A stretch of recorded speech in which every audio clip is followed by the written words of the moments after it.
I'm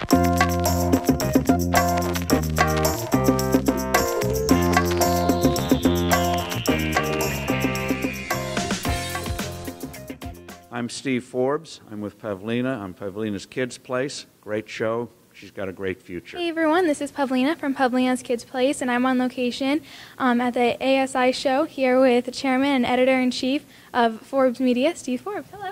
Good to be with you, Pavlina. Thank you. Yes, how are you doing? Doing very well, thank you. Happy New Year. Yes, Happy New Year to you too. So as a teen, I'm a little concerned about, with all the effects in high school and everything and looking for jobs and college situations. How do you think this will affect teens and new graduates and everything? Well, what we have now is what I think is a temporary slowdown in the U.S. and global economy. They call it the new normal. I call it the new abnormal. It is not going to last. I think that reforms will be made in the next few years to put things right again.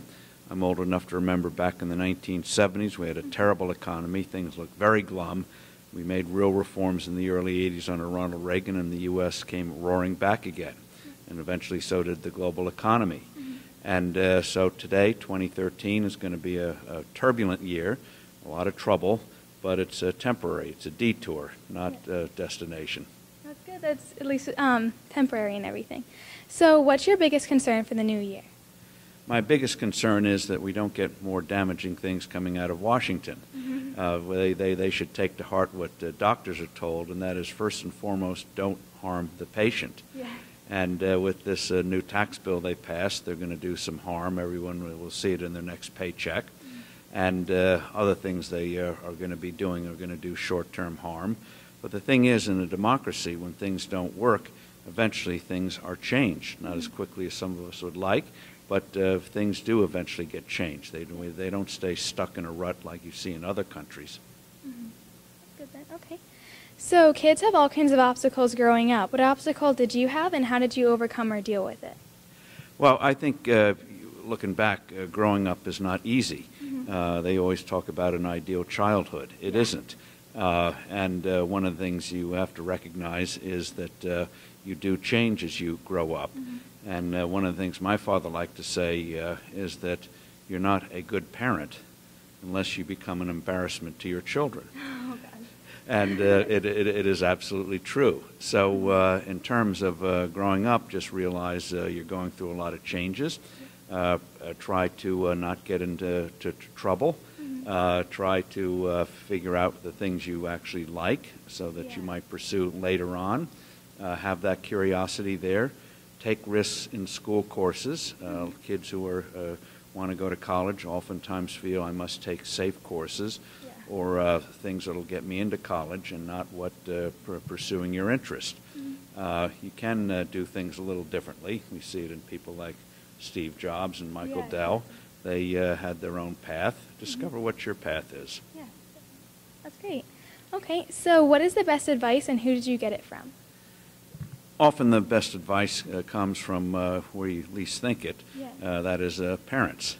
They, even though you know them all too well, they have been through a life. They have had some real experiences in the real world.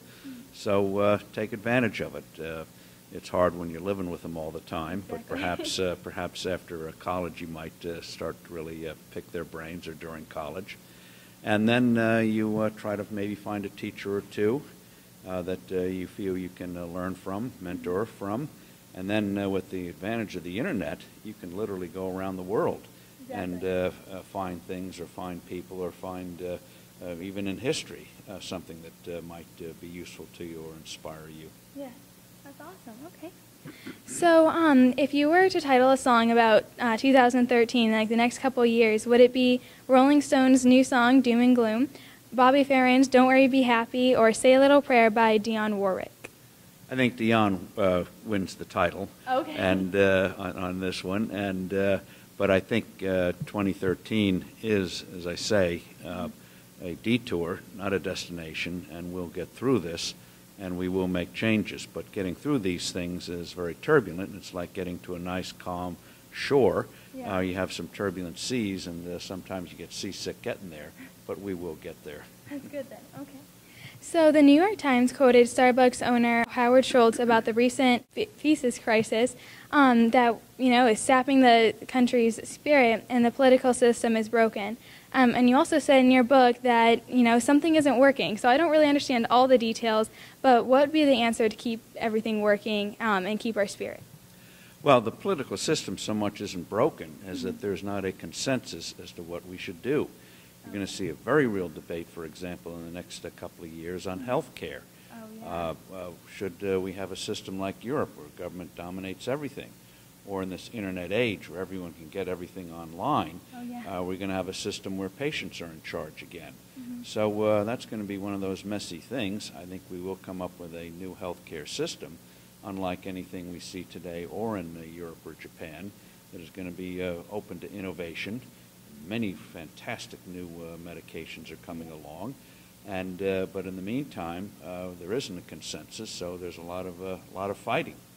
But that's what people are about. Even in families, you get fights from time to time over what to have for breakfast, for crying out loud. So no surprise in the political system, you're going to get that kind of jousting.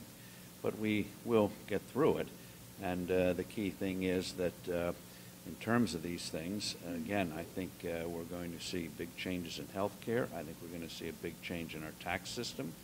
But getting there is always a messy process. Yeah, definitely. Do you think it's going to be for the good or for the worse? Oh, I think long term it'll be profoundly for the good. We mentioned in the 1970s we went through a very turbulent period. In the 80s and 90s we had a fantastic boom. The U.S. was a font of innovation. Silicon Valley became a byword for high tech and for profound on-the-edge change. And we're going to see that, I think, another period of that. But in the meantime, getting there, it's not easy. It's like a stage play. You ever done a production? It looks like a total mess until you get the show going. Yes, definitely.